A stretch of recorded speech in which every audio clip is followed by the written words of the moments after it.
Welcome back. March is Endometriosis Awareness Month, a time to raise awareness about the hormonal and immune chronic disease impacting millions of women.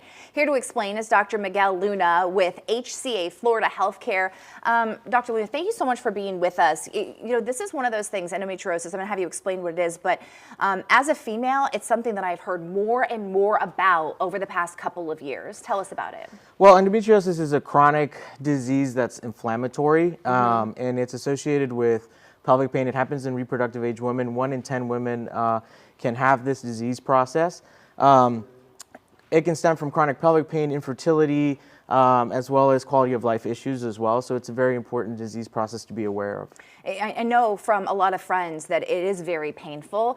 It can be painful not only physically but emotionally because, like you said, it has to do with fertility in a lot of situations. Correct. So one of the things that we have noticed in studies is that women who have endometriosis have quality of life scores that are similar to women with terminal cancer. So there's loss of productivity, depression associated to loss of fertility, and the ability to procreate. So it's a very serious disease process in quality of life, affects quality of life quite significantly. Okay, so what are some symptoms, some signs that people can be aware of that they can make sure that they're going to their doctor and expressing? So the main symptoms are painful periods, painful intercourse, and painful bowel movements. So those are the main symptoms. Just with painful periods, we can diagnose up to 70% of patients. So it's right there, right in front of us. It's just patients are not getting to the doctors on time. Yeah, and so if you're feeling those kinds of pains, you shouldn't ignore them. Those are things you need to address with your OB.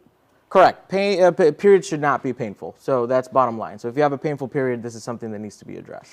Something else, you've talked a little bit about stress, perhaps even making it worse? Yeah, so endometriosis is associated to other things like GI symptoms, genitourinary symptoms like urinary symptoms. So when patients become stressed, that exacerbates GI symptoms, pain, urinary symptoms, etc. So managing stress is something that's very important in this disease process as well. And the sad part about it is nothing you can do. There's nothing you can do as far as there's not like a medication. You can't get rid of it. Once you've been diagnosed, it's something you're going to have the rest of your life. So yeah, so there's no cure for it, but we do have ways to manage it. Okay. There is medical management, and surgery plays a big part of management of endometriosis as well.